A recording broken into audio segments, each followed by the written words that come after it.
Hey you guys, it's Emily, your acupuncturist, and today I'm going to go over the basics of charting your basal body temperature and give you some tips on how to do it most effectively.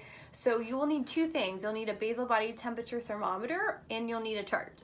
So you can use an app. I like the Ovograph app or the Taking Charge of Your Fertility app. They're the same thing. They're just called different things.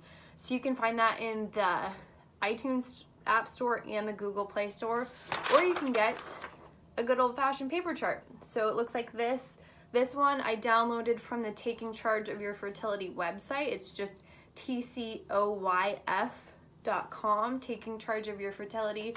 They have apps, you know, in Celsius and Fahrenheit. If I don't know if any of you are tracking temperature in Fahrenheit in Celsius, and then go ahead and download the one for pregnancy if your goal is to become pregnant. If you were doing this for birth control, there's a birth control chart as well. So there's just a few things you'll take note of when you're charting your basal body temperature. The first is your cycle day.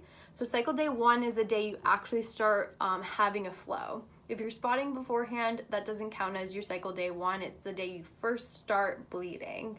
So the cycle day, the date, the time of day you take your temperature, so you want to be consistently taking it at the same time every day.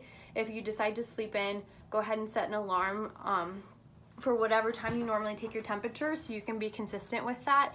If you forget one day, just make a note that you took the temperature later in the day under the notes section. So the time of day you take your temperature, what your temperature is, you'll select from a drop-down menu if you're using the app, or you'll just circle it. These are all the temperatures right here. You'll just circle whatever your temperature is. If you had sex that day, just like make an X, or if you're using the app, you can just note that.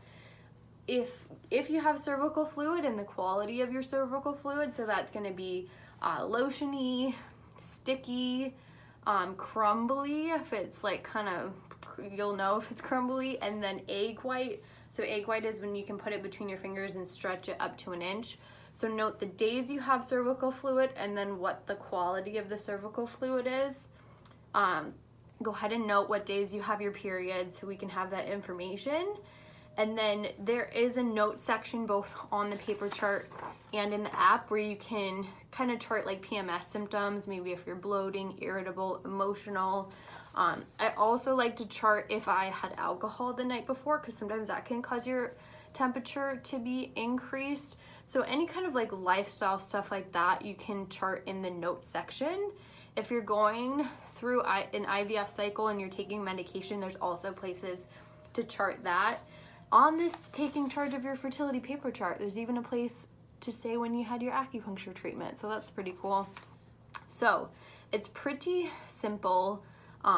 You know, cycle day, date, time of day, temperature, sex, cervical fluid, and period. That's really all you need to track, and it's my job to interpret it. So you just collect the data for me and I'll figure out what it means. So if you have any questions, you can let me know when I see you, or send me an email, emily@attainharmony.com.